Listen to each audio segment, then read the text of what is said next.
E a minha filosofia com o cavalo novo sempre foi dar tempo aos cavalos. Aqui a gente pisa no Brasil, a gente leva os cavalos muito como um cristal, não pode isso, não pode aquilo, isso é errado, aquilo é errado. E na Europa é totalmente ao contrário, né? Os cavalos vão muito mais no piquete, os cavalos muitas vezes o piso não é perfeito, em pistas de 5 estrelas, e as provas acontecem, e é normal, não é nenhum problema, né?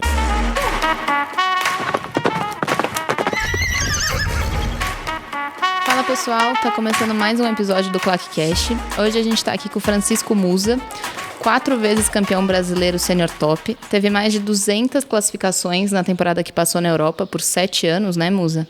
E chegou a ser o 55º no ranking mundial, sem contar a coleção de vitórias nos principais grandes prêmios do Brasil. Musa, bem-vindo de volta e obrigada por topar falar com a gente. Eu que agradeço o convite, é um prazer estar aqui. Eu sou um cara muito fã de podcast em geral, eu adoro, é minha terapia quando eu estou no carro dirigindo. Eu já ouvi quase todos os de vocês, eu realmente gosto. Vocês estão fazendo um trabalho que eu acho que é muito importante para o nosso esporte aí, de levar conhecimento a todo mundo. É impressionante como todos os cavaleiros dirigem muito, né? É isso, né? Todo mundo vive na estrada.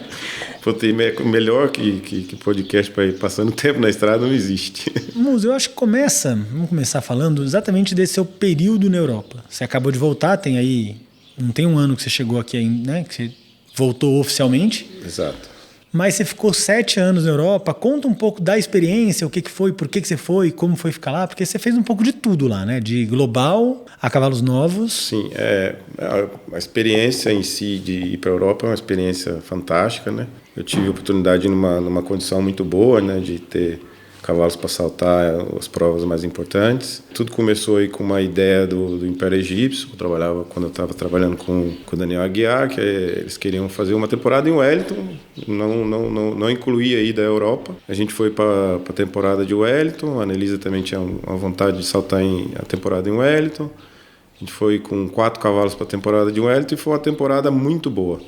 Eu acho que foi uma temporada assim que eu ganhei dois grandes prêmios, ganhei bastante provas de ranking, deu tudo certo.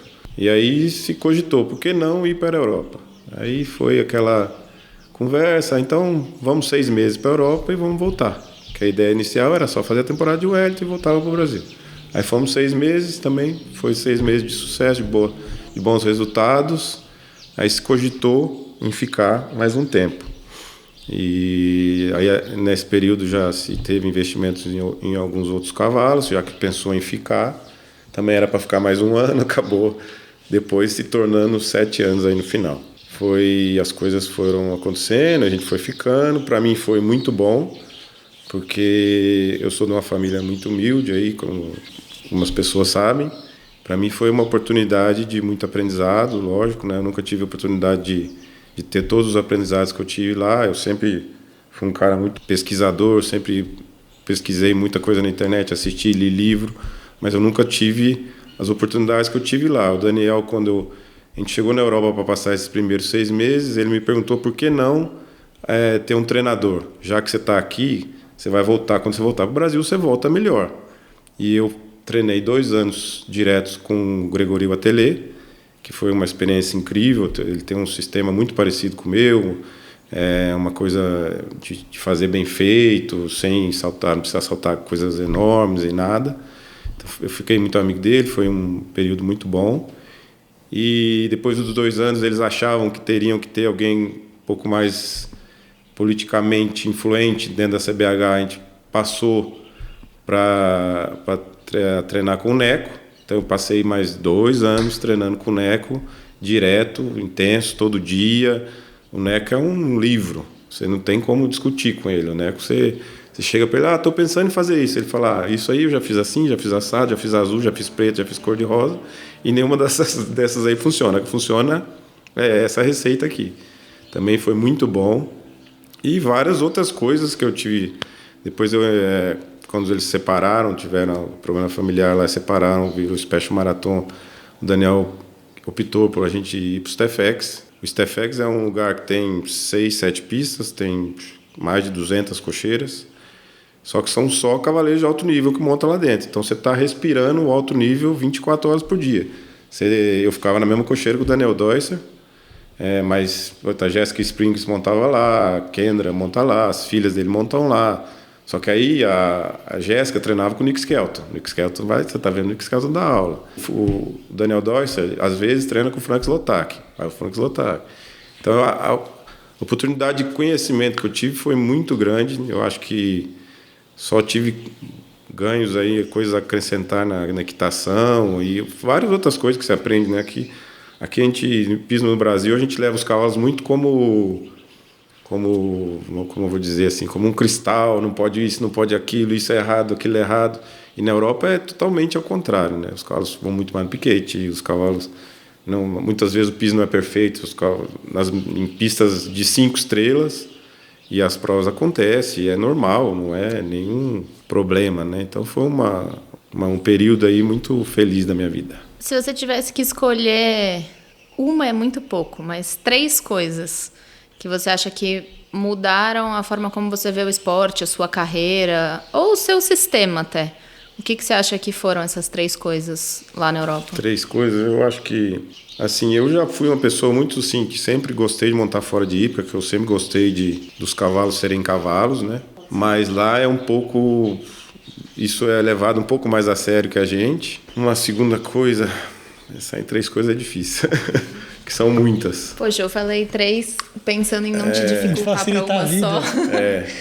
Eu acho que o circuito europeu, assim, de maneira geral, ensina muita coisa pra gente, porque é muito diferente do Brasil. A frequência que você salta os cavalos em prova é muito maior. A exigência dessas provas é muito maior. As viagens são muito longas o tempo todo, os cavalos viajam muito. São realmente 3 mil quilômetros para cá, 3 mil quilômetros para lá. Uma coisa muito, muito importante que você tem que aprender é a planejar muito antes, que as coisas demandam muito planejamento, papel sanitário, e isso envolve também o trabalho do cavalo. Você tem que já planejar uma competição um tempo muito antes. No último ano eu tive a temporada do Global, os cavalos têm que ir de avião, então tem várias coisas que você tem que preparar antes para os cavalos voarem, para as provas. Você tem que ter um planejamento, uma organização muito boa. E, lógico, que uma coisa que lá se dá muito mais valor que aqui também é o trabalho de plano dos cavalos, que é totalmente a coisa assim que quando você chega, você já fala, eu tenho que realmente me dedicar nisso, tentar melhorar. Eu tenho uma história até engraçada com o Neco, vou contar aqui que vale a pena. Quando a gente estava no Sunshine Tour, foi quando teve a pandemia. E aí, aquela coisa, o que vai acontecer, o que não vai acontecer, para onde vamos, para não vamos. Os caras foram para Portugal, para casa do Luiz Sabino. Eu treinava com o Neco nesse momento, o Neco não podia me dar aula e a gente não sabia quando ia ter prova, quando ia voltar, quando ia acabar a pandemia. E o Neco, sagaz como ele é, né, em tudo, ele me ligou um dia e falou, chama os tratadores, eu quero fazer uma reunião com todo mundo. A partir de hoje você não salta mais nada. A gente não sabe quando vai voltar, não tem por que saltar, então já chama os tratadores, pede para tirar todos os obstáculos da pista. A partir de hoje a gente não salta mais nada. Mas para você se manter motivado, eu vou te propor um desafio. Eu a cada 15 dias vou te mandar uma reprise das últimas Olimpíadas de CCE. E você vai ter que me apresentar. Então eu passei a pandemia inteira, sem passar uma vara no chão, fazendo o mais puro adestramento. Na primeira, eu fiz um monte de coisa errada. Porque ele pegou a reprise e mandou para a equipe da Austrália, que ele treina, de CCE, para os caras avaliarem. Veio tudo, aqui está errado o ângulo, aqui está errado isso, porque eu fazia da maneira que eu achava que era correto, que era totalmente errado. Eu não tinha o conhecimento dos detalhes, né, de fazer bem feito, de nota, dessas coisas todas. E aí eu tive que chamar uma pessoa, de adestramento, para me ajudar. Então eu passei a pandemia toda fazendo a dressagem para poder melhorar as notas e fazer a reprise que ele queria. Então, para mim foi muito bom, porque eu realmente dei um upgrade grande aí no meu trabalho de plano, introduzi muitas coisas que eu uso direto. A partir de então eu passei a usar, fazendo corretamente, não fazendo do jeito que eu achava que era correto. Você contou essa história agora, o Neco tem muito a teoria de que o cavalo tem X saltos para dar na vida, né? E os saltos que você vai dando até chegar nesse X, você está gastando a vida útil do cavalo. É uma coisa que é coerente com o seu sistema também? Você acredita nisso? Foi algo que você aprendeu com ele lá, já veio daqui? Eu sempre eu acredito nisso, sim. Eu sou assim, sempre de treinar o que o cavalo mostra que ele está precisando que a gente treine. Muita gente fala, vou fazer uma ginástica X e faz com todos os cavalos. Eu sou já mais de uma linha assim, eu vou na prova, o cavalo está engolindo um composto, então eu vou fazer uma ginástica para esse cavalo, para ele melhorar, que ele melhore isso, para ajudar ele a melhorar isso. Não que todos os cavalos têm que fazer a mesma coisa, todos os cavalos têm que fazer a mesma ginástica, todos os cavalos têm que saltar igual. Eu sou um pouco dessa teoria. Normalmente eu gosto de saltar meus cavalos uma vez por semana. Não gosto de ficar saltando grande em casa nem nada. Muitas vezes também pulo a cada 15 dias. Mas eu sou muito mais de treinar o que o cavalo mostra que precisa estar sendo treinado, não de ficar saltando muito. O Neco também é um pouco assim. O Neco tem lá a ginástica que ele gosta, que a gente faz de vez em quando. Tem de prova para prova, muitas vezes não treina. Não, o cavalo saltou bem nessa prova, vamos só manter o trabalho de plano. Ele é muito detalhista no trabalho de plano, né? De exigir que os cavalos estejam bem adressados, né? Que os cavalos estejam bem educados, uma montabilidade boa e bem obedientes aí na perna, na mão e tudo mais. E aí você volta para o Brasil. Acho que a gente deve falar talvez algumas coisas da Europa, mas queria falar um pouco dessa sua volta, seu retorno, por quê? Que você falou na última vez que a gente conversou, que foi na live da pandemia, você falou um pouco da renúncia, né? De renunciar a uma vida, renunciar a um sonho. Bom, Sim. 2 filhos enquanto estava na Europa, né? Foi muita renúncia, pensa bem. Isso aí foi. Como é que é essa volta? O que você está, né? Tá voltando para o Brasil e está com novos projetos. Sim. Conta um pouquinho desse momento que aí a gente entra eu voltei para o Brasil tem mais ou menos aí 1 ano. Eu, quando saí da Special Marathon, eu tive algumas propostas muito interessantes para continuar na Europa. Só que o que realmente pesou é isso que vocês acabaram de falar, são os meus 2 filhos, porque na Europa você viaja muito mais, você está muito mais fora de casa do que aqui. Aqui acaba que a maioria das provas são em São Paulo e é muito mais simples. Eu tenho família em São Paulo, as crianças ficam na casa da minha sogra, acaba que você está na prova, mas você está com a família junto. Você não muda de continente Exato. Ou de país a cada concurso. Lá, esses últimos anos, para mim e para a Marcela, foi muito difícil, porque ficou grávida e tem um momento X que pode andar de avião, depois não pode mais andar. Aí ela queria ter os filhos aqui no Brasil, aí voltou, teve a Luísa, que foi a primeira. Aí tem que esperar o momento que pode andar de avião, volta. A gente ficou muito tempo separados e foi intenso os últimos anos, né? Então, quando teve fim aí o contrato com a Special Marathon, eu tive algumas propostas boas para continuar na Europa, mas eu pesei muito estar com as crianças agora, porque eu mal via a Luísa. Eu chegava no Global no domingo, segunda-feira eu tinha que treinar os cavalos que tinham ficado em casa, na terça eu já tinha que estar viajando para a próxima prova. Então, praticamente, eu passava 1 dia, 2 dias por semana com ela. E a agenda na Europa é uma agenda puxada, você viaja, ainda mais quem está acompanhando o ranking, você salta 2 estrelas, depois você salta 5, você salta 3, os cavalos mais novos têm que estar indo na prova, os cavalos que não forem, até para entrar em forma, tem que estar indo também em concursos menores. Então foi uma opção familiar para estar mais com as crianças e também porque a Marcela é proprietária do Aras da Cabana e a gente ficou 7 anos longe cuidando do Aras à distância e a gente também tem o objetivo de fazer o negócio do Aras crescer e aumentar a criação, melhorar e fazer tudo. Então juntou tudo numa fase que as crianças demandavam mais da gente, eu queria estar mais junto, e aí a gente acabou optando em voltar. Vieram para o Brasil criar crianças e potros. Exato. Exatamente. E o ano passado aí foi um ano que eu levei um pouco devagar. Muita gente no começo ficou, então vamos fazer alguma coisa, mas eu fui levando um pouco devagar, porque eu queria realmente ter um ano quase sabático. Exato, eu fiquei muitos anos aí sem férias, sem nada, e acabei, vamos tirar um tempo. gente ficou praticamente 6 meses morando no Aras ano passado. E aí eu comecei ali um pouco resolver algumas coisas que tinha que resolver dentro do Aras, alguns cavalos mais velhos que estavam atrasados, que tinham que vender, que tinham que trabalhar. Só me dediquei um pouco mais a isso, quase não fui para a prova. E agora, esse ano, já estamos mais aí com mais clientes, já volta à vida normal aí de profissional mesmo. Antes da gente entrar nessa parte do momento atual, que acho que tem coisas legais para falar, quando você volta, você ficou um período que eu acho expressivo no esporte. Os últimos 7 anos aqui no Brasil, muita coisa aconteceu, né? De evoluções, a criação mudou. Eu acho que teve aí algumas mudanças que para quem está aqui talvez sejam mais sutis, mas para quem ficou fora e volta, talvez sejam mais expressivas. O que você achou? Olha só, era a mesma pergunta que eu ia fazer.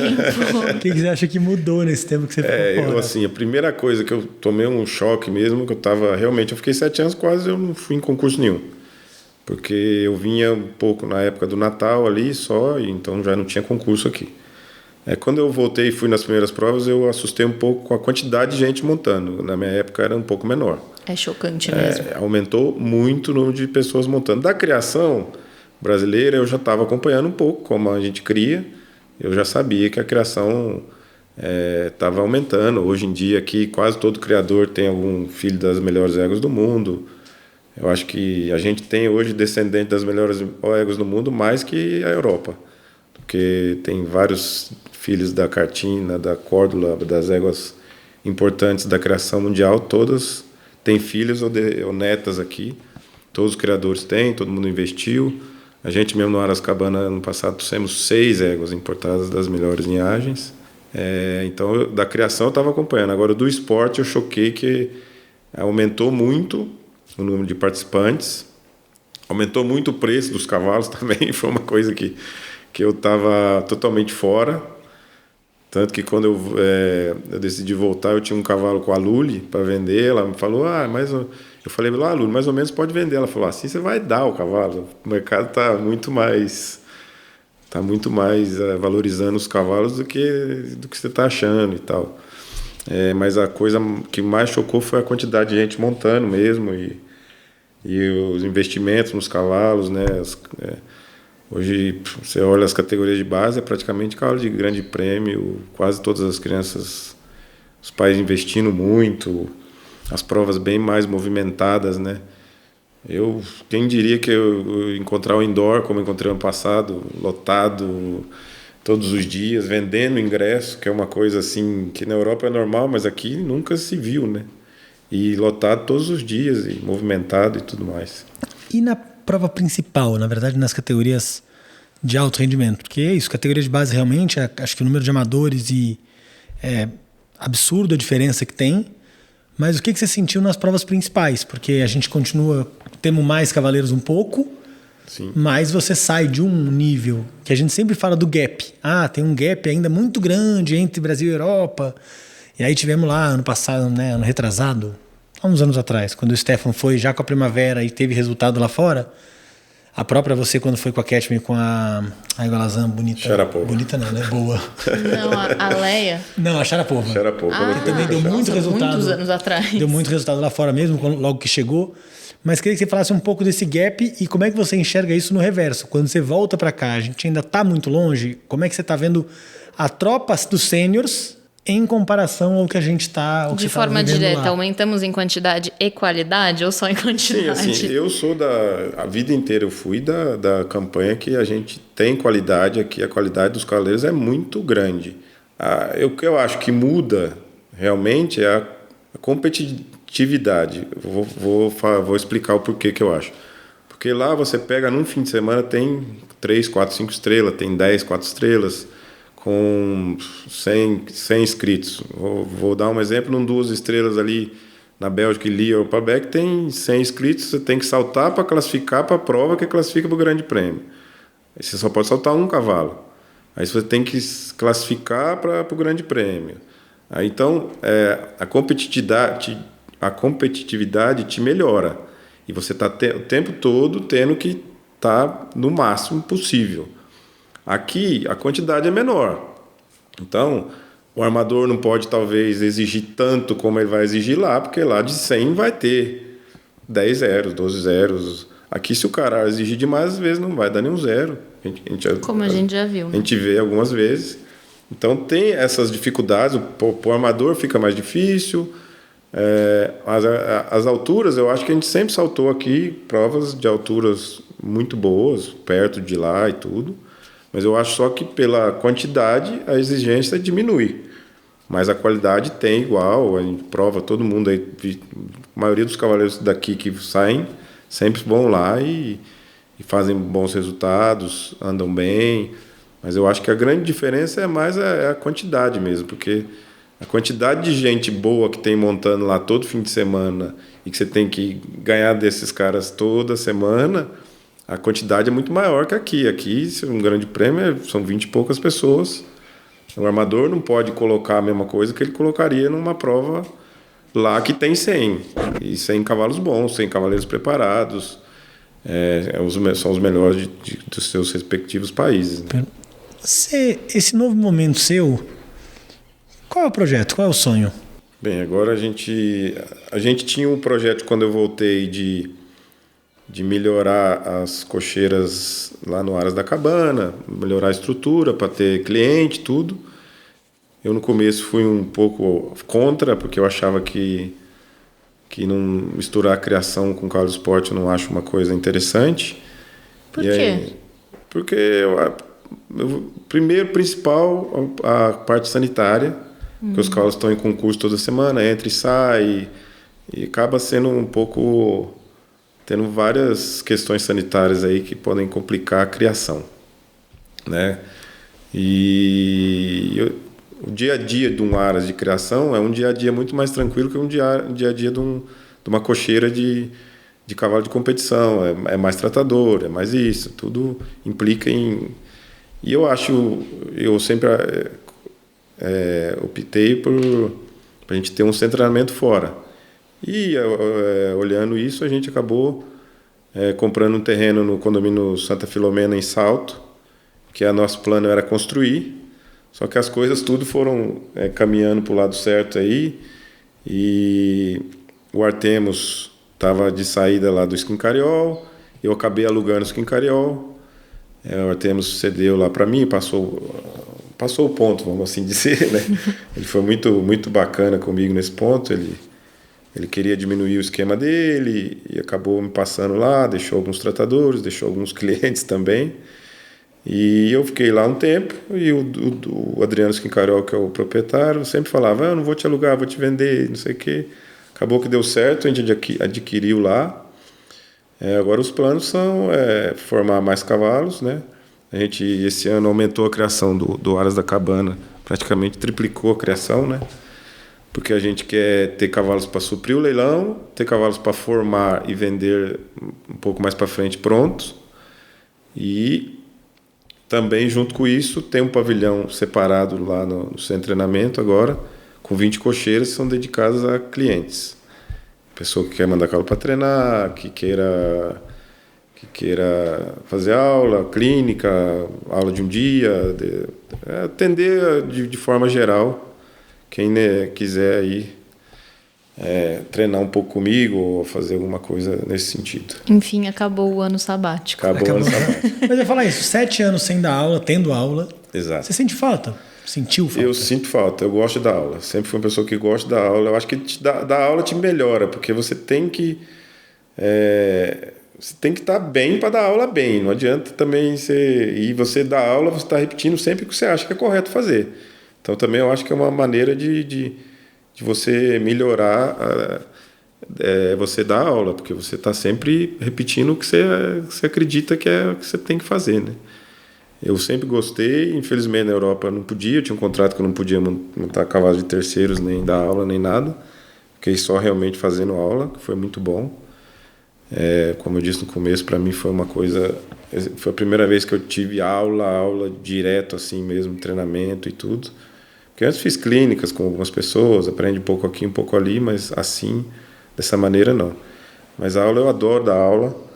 Eu acho que eu sou um instrutor que eu tenho um lado bom que hoje eu acho carente, que eu reparo aí nas provas, que é Muita gente, eu vejo muita gente treinando os seus respectivos alunos, mas só cobra, e hoje em dia uma coisa muito importante que tem tanto para os cavalos como os cavaleiros é a parte mental, né? Você deixar a pessoa também fortalecida mentalmente, né? A pessoa está treinando bem em casa, está preparada para tudo que ela vai enfrentar na prova e está com o mental forte também, que não é uma parte hoje em dia que muita gente não leva, muito instrutor aí eu vejo na base do grito e na coisa, e não leva muito a sério, mas é uma coisa que hoje em dia no nosso esporte é muito importante a pessoa estar com o mental forte, né? E como é que você prepara esse mental dos seus alunos e dos seus cavalos também, cavalos novos, né? O cavalo eu acho que... Não só os novos. O cavalo, para falar primeiro do cavalo, eu acho que a parte mental do cavalo é ele ser cavalo, né? É a parte mais importante, é o cavalo ter o momento dele sozinho no piquete, é você saber apertar e aliviar, é o cavalo ter um dia de exterior, essas coisas que já muita gente vem falando e é realmente, isso aí muda. Eu sempre fui um cavaleiro que a minha carreira toda montei no interior, porque eu nunca fui um cavaleiro que amei montar nas grandes hípicas. E hoje em dia melhoraram muito, você vê na Santa Marta tem piquete, na Paulista tem piquete, na minha época não existia isso. Os cavalos, nem andador eu acho que não existia. E os cavaleiros, eu acho que o mental é primeiro você tem que dar as ferramentas para a pessoa estar mentalmente forte, que é o treino em casa. A pessoa tem que estar com condição de fazer o que ele vai encontrar na prova. Não adianta nada se pedir para uma pessoa fazer uma curva por dentro numa prova se ele não treinou isso. Porque ele vai fazer com medo. Encorajar muito e botar na fria na hora da prova. Ele vai fazer no medo. Agora, tem várias maneiras de você fazer um treinamento baixo que a pessoa vai aprender a fazer isso. E desde o momento que ela aprende, ela vai fazer com segurança. Então, ela já ganhou no mental. E saber também cobrar sem querer. Tem gente que cobra querendo que a pessoa, vamos dizer assim, acabar com a pessoa na cobrança. Você tem que falar, não foi legal, mas vamos tirar o bom disso.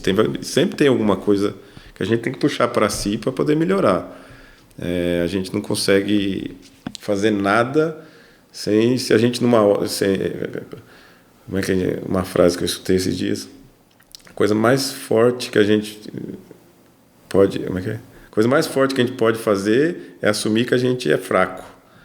Porque muitas vezes a gente erra, a gente tem que olhar e falar, puta, eu estou errando por causa disso, a gente tem que melhorar isso. E saber trabalhar isso na cabeça dos alunos, né? Porque é muito importante hoje em dia isso aí. Com essa paciência toda, já estou achando que a Marcelinha pode voltar a montar tranquilamente. Tomara. Poder ela pode, né? Que ela não quer, a gente já tentou. Musa, essa ideia do mental, né, tanto dos alunos quanto dos cavalos, a gente já falou algumas vezes aqui no podcast sobre você ter um projeto, seja para um aluno, então ele ter ali os objetivos muito claros, uma programação bem feita, isso ajuda todo o processo, né? Exato, é isso. Quanto para os cavalos também, você conseguir formar um cavalo. Você, me corrija se eu estiver errado, mas a figura que eu tenho sua é de um cavaleiro que sempre teve proprietários muito marcantes. Então, desde a época do Shindoctro, que era seu cavalo principal no Grande Prêmio, sim, até a época do Império Egípcio, depois Special Marathon, sempre teve uma figura ali bancando um projeto com você, né? Sim, Queria que você falasse um pouco da importância dessa figura, da importância de um proprietário que compre o projeto junto. Eu acho que isso é uma parte importantíssima do processo todo. Lógico, você tem um objetivo e dentro desse objetivo você trilhar e programar tudo da melhor maneira possível. Eu tive proprietários marcantes, você ressaltou bem, mas com projetos totalmente diferentes. Eu, na época do Shindoctro, Cartóis, Alvorada, foi um grupo grande de cavalos que viraram cavalos muito bons. Eu era um cara muito novo, quando começou o projeto do Aras Premier, e o Sr. Gilberto, ele queria que eu comprasse um cavalo de grande prêmio. E eu não tinha o know-how para comprar um cavalo de grande prêmio. Ele queria que eu fosse na Europa e comprasse um cavalo de grande prêmio. Eu propus para ele que a gente comprasse um grupo de potos bem escolhidos e a gente trabalhasse em cima desses potos para que eu tivesse um cavalo de grande prêmio. E assim foi feito. A gente comprou o Cartóis com 2 anos, o Shindoctro tinha 4 para 5, a Alvorada tinha 4, foi um grupo de 6 cavalos, se eu não me engano. O Avignon, depois o Philippe Green saltou, Aí foi um grupo de 6 cavalos, que todos os 6 cavalos chegaram no Grande Prêmio. Mas foi um projeto feito, que ele queria que eu tivesse um cavalo de Grande Prêmio, mas eu achava que eu não tinha know-how para chegar e jogar as fichas todos num cavalo. Eu acho que eu gastei 1/3 do dinheiro que ele tinha proposto na época. E entregou 6. Entreguei e foram 6 cavalos que saíram, se não me engano, 5 campeonatos brasileiros de Senior Tops, que o Shindorf ganhou alguns e o Cartois ganhou 2 com o Felipe Amaral também. E depois o Império Egípcio era uma proposta diferente, eles investiam já em cavalos prontos, mas com certeza você ter um projeto montado para cada cavalo é importantíssimo. Hoje eu tenho projetos diferentes. Muita gente me pergunta, não sei se está no escrito, mas muita gente me pergunta se eu não tenho vontade de voltar para a Europa. Eu tenho vontade de voltar para a Europa.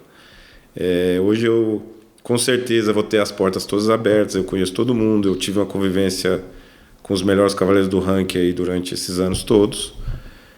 Só que eu tenho um projeto totalmente diferente. Eu tenho vontade de ir hoje com um cavalo criado da cabana ou um cavalo que eu pegue aqui de novo. Não de, vamos comprar um cavalo pronto e... Não que eu não vá, mas o meu projeto hoje seria formar um cavalo, ou da cabana, ou de alguém, formar e ou com um cavalo ou com um grupo de cavalos formado daqui. E aí eu queria aproveitar isso para falar um pouco de formação de cavalo novo. A gente brincou hoje quando você chegou perguntando se ia saltar o Internacional de Curitiba que na semana que vem, e a sua resposta foi imediata do não estamos pronto ainda. E nem tô falando que você está saltando 4 e 5 anos. Né? Você tem cavalos tem alguns soldados, 8 anos. Você tem cavalos poucos soldados um pouco mais velhos. Mas eu queria que falasse um pouco da sua filosofia em fazer cavalos novos. Por que de 6, 5 chegaram no Grande Prêmio? Qual é o seu caminho para isso? E aproveitar para falar um pouquinho do Grand Slam Mystic Rose, que vai tá rolando aí, que é isso, que é uma nova exigência para esses cavalos novos. Sim. Pensando aí em Mundial de Cavalos Novos. Exato. Eu acho que assim, a minha filosofia com o cavalo novo sempre foi dar tempo aos cavalos. Os cavalos, se você fizer com calma, dar tempo a eles vão, muitas vezes, aquele cavalo que você fala, esse cavalo pode ser que não chegue, ele chega, porque se você dá tempo para ele formar o corpo dele, formar psicologicamente, fisicamente, ele se formar, eles vão virando. Pode ser que muitos não cheguem a saltar Grande Prêmio, mas vão ser bons cavalos. Eu sempre fui de fazer as coisas, dar tempo aos cavalos fazer com calma, como eu falei. Minha filosofia com os cavalos é sempre ir fazendo o que eles vão me falando que eu preciso fazer. Precisa melhorar um pouco, vamos fazer isso. Eu tenho já, lógico, o meu dia a dia, mas eu vou trabalhando a maneira que eu vou achando que eles vão pedindo e vamos melhorando. Hoje eu tô com um grupo de cavalos novos bem bons, que eu acredito bastante, mas os que estão mais velhos estão muito crus e os novos são realmente novos. Eu tenho um grupo hoje de 4 cavalos de 8 anos bem legais, do Agroman e da Cabana, mas são cavalos com pouquíssima experiência, estão super atrasados, já estou indo em algumas provas, mas não estão prontos ainda para estar no internacional como Curitiba. Eu acho que essa iniciativa do Grand Slam é um negócio muito bom, porque agora com a abertura das fronteiras é sempre muito bom a gente ter cavalos indo no Mundial, porque também é uma maneira de você puxar o nível, elevar o nível. As pessoas vão lá, muitas vezes pode ser que primeiro vá um grupo de cavalos que não tenha tanto êxito, mas com certeza a gente tem cavaleiros muito bons, a criação está muito boa, a cada ano vai ir um grupo melhor e as pessoas vão aprender, para chegar lá e andar bem, a gente tem que estar preparado para isso. E com certeza vai ser muito bom para o cavalo brasileiro de pismo e para o pismo brasileiro também. Né? Eu falo porque tem uma discussão grande que é isso. Uns 5 anos, agora inclusive 5 anos virou cronômetro de novo. Sim. Mas que sejam 6 anos. Você entra no desempate, você é um cavaleiro muito rápido e muito competitivo. O que você faz no desempate? Você corre? Eu não vejo problema de você correr um cavalo novo. Não que você não... Desde que você não faça isso sempre. Né? O cavalo ele tem que estar pronto para correr. Eu não vou correr com um cavalo que ele não tem um controle para eu correr. Porque daí eu vou correr, ok, no dia seguinte ele vai estar com a boca dura, ele vai estar Então, tem todos uns parâmetros. As pessoas às vezes falam, mas o fulano só corre, o outro só isso. Eu não vejo assim. Eu vejo que tem momentos que não tem problema nenhum você correr, tem cavalos que não tem problema nenhum você correr, e tem cavalos que você tem que falar, opa, é melhor não correr, porque eu vou estar ganhando, não vou estar perdendo. Eu não vou ganhar essa prova, eu não vou ganhar aquela, mas eu vou estar produzindo um super cavalo que ele vai chegar num momento e vai me dar tudo de volta. Eu vou dar um exemplo aí do grupo de 6 cavalos do Premier que eu falei. O Cartois era um cavalo que ele ganhou a aprovação de Garanhão de uma maneira inquestionável. Ele saltou absurdamente. Ele ficou o cavalo do momento, todo mundo só falava nele. E ele com 4, 5 anos, eu não conseguia levar ele numa prova nacional. Porque ele tinha um equilíbrio ruim, ele caía muito longe, eu ficava levando ele nas provinhas da Fundamental para rodar, porque se eu levasse coisa, a pessoa ia falar, pô, mas esse cavalo é o cavalo que ganhou a aprovação de Garanhão? Ele até os 8 anos, eu tomava 1 ponto de excesso, 2 pontos de excesso toda a prova. Felipe tomou alguns em grandes prêmios também. Porque ele não tinha o equilíbrio para você correr. Já o Shindoku não, foi um cavalo que disputou o Brasileiro de 5, disputou o Brasileiro de 6, na hora dos empates galopou e nunca mudou. Ele corria no primeiro dia do Grande Prêmio, no primeiro dia do concurso, e chegava no Grande Prêmio, ele estava da mesma maneira que ele tivesse chegado de casa. Ele não alterava em nada. Eu acho que tem que saber avaliar isso. Voltando aí no Grand Slam, o que acontece? Que Lanaken é mais alto que as provas que a gente salta aqui. Então, a dificuldade maior que eu acho que os caras vão ter é que, por exemplo, os 7 anos já vai ser...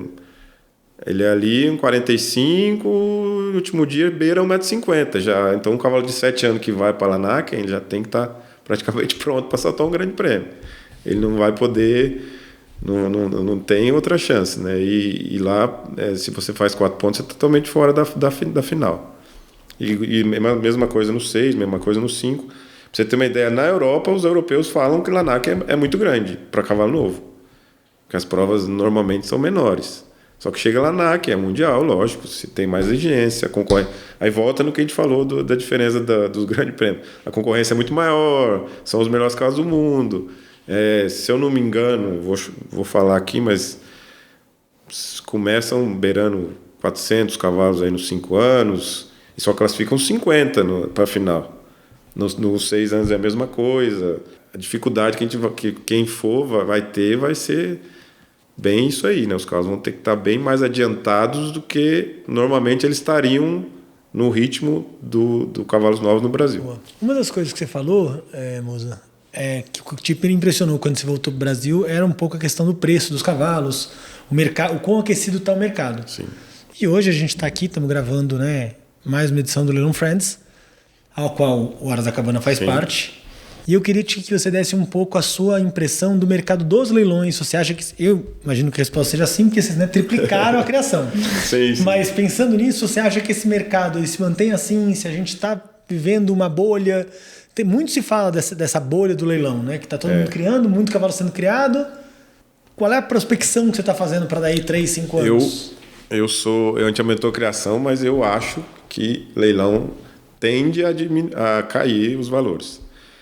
Eu acho que o cavalo vai continuar sendo vendido, porque hoje em dia você vê que falta cavalo no mercado. A gente recebe mensagem toda hora de gente procurando cavalo e você acaba não achando, principalmente cavalo de categoria. A gente aumentou a criação, mas também porque, como eu disse, a gente também tem um projeto de vender cavalos prontos. Porque eu acho também que tem muito cavalo que é vendido em leilão que eles somem, eles são vendidos para longe, cavalos legais, que poderiam ser cavalos bons, cavalos que melhorariam o nome do Aras, o nome da família dele também, né? Porque um cavalo, muitas vezes, quando um cavalo ele tem sucesso, ele vende mais filhos da mãe dele, né? Tem toda uma coisa envolvida atrás. Então, buscando isso, a nossa ideia é produzir alguns cavalos, porque eu vou ter certeza como é que esses cavalos vão ser levados, esses cavalos vão ser vendidos. Esses cavalos não lógico que vão ter alguns cavalos que eu vou tentar segurar para saltar, mas aí o projeto inicial é para que os cavalos sejam comercializados. Porque também eu estou enxergando que eu acho que a tendência do leilão é cair. Mas como eu disse, o mercado a gente não sabe, porque hoje em dia o que a gente recebe de procura de cavalo para comprar continua grande. Eu acho que ainda está faltando o cavalo no mercado. E um problema que eu estou vendo no leilão hoje, que como os leilões, os preços estão muito bons, você está vendo muitos cavalos serem comprados e revendidos em leilões. Porque tem muita gente que compra um potrinho no leilão, dali 1 ano, 2 anos, ele vê um outro leilão desses leilões que pegam um cavalo com muita gente, o cara revende aquele cavalo no leilão. E assim vai. Então vamos ver até onde isso vai. Mas a minha opinião é que a tendência é cair. E pensando como criador, como cavaleiro, como comerciante, qual é o seu critério de escolha para um cavalo que você coloca no leilão ou para um cavalo que você segura para um projeto? Bem, isso é uma questão um pouco difícil, porque a gente acerta e erra muito com cavalo. Cavalo não é fácil. Eu tenho um perfil de cavalo que eu gosto, que eu prefiro, mas assim, hoje eu segurei, por exemplo, um potro, o primeiro potro que eu segurei agora lá da cabana, que está domando, porque eu gostava muito da mãe. Pode ser que ele não seja o melhor cavalo da geração, mas eu gostava muito da mãe dele. A mãe dele já tem uma égua que saltando prova um pouco maiores. A gente optou em guardar, mesmo sendo macho até, porque as fêmeas a gente está dando mais valor, segurando mais fêmeas, porque a gente pode ir tirando embriões e potros dessas éguas. Mas é um pouco no perfil que eu gosto. É difícil você... a gente vê muito erro e acerto em leilão aí. Tem vários exemplos aí. O maior deles talvez seja o leilão do Aras Agromem, que tem muitos cavalos aí que são vendidos e são muitas vezes melhores que os cavalos que são reservados para ficar no Aras, né? Uhum. É difícil. A gente tenta colocar bons cavalos, né, nos leilões também. A gente tem um leilão aí do Friends que já é super tradicional. A edição que a gente está gravando agora, esse fim de semana, é a maior prova disso. A qualidade de cavalos que está, eu acho que eu nunca vi no Friends a qualidade igual está desse ano. Está uma qualidade de cavalos muito alta. Então a gente, como o leilão está aquecido, a gente também tem que priorizar em ter cavalo bom no leilão. Então é difícil dizer o que você vai botar em leilão, o que você vai guardar. Eu tenho um exemplo, por exemplo, de uma égua que foi no leilão Friends, não teve lance, e hoje é um dos cavalos que eu mais gosto em casa. Eu adoro ela, é um dos meus cavalos preferidos. É uma égua de 5 anos, que eu não estava aqui, ela foi no leilão há 2 anos atrás, eu acho. A Pepita da Cabana, ela chama. Uma filha do Thunder. Ela foi 2 anos no leilão presidencial na Paulista, ela não teve lance. Ela foi um dos últimos cavalos a entrar, ela voltou com um vídeo bom, saltando bem. E ela entrou no projeto, de cavalo montado. E hoje é um dos meus cavalos prediletos, dos meus cavalos novos, é ela.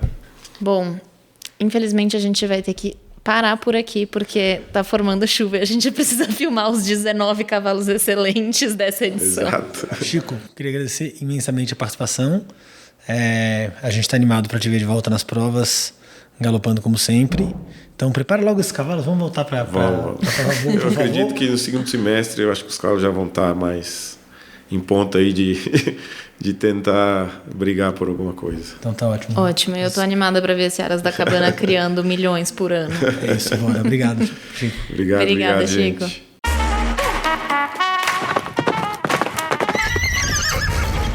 O ClaqueCast é uma produção livre da 2 Claque. Esse episódio teve apresentação por João Marcon e Gabriela Lutz, roteiro e edição por Isabela Campadelli.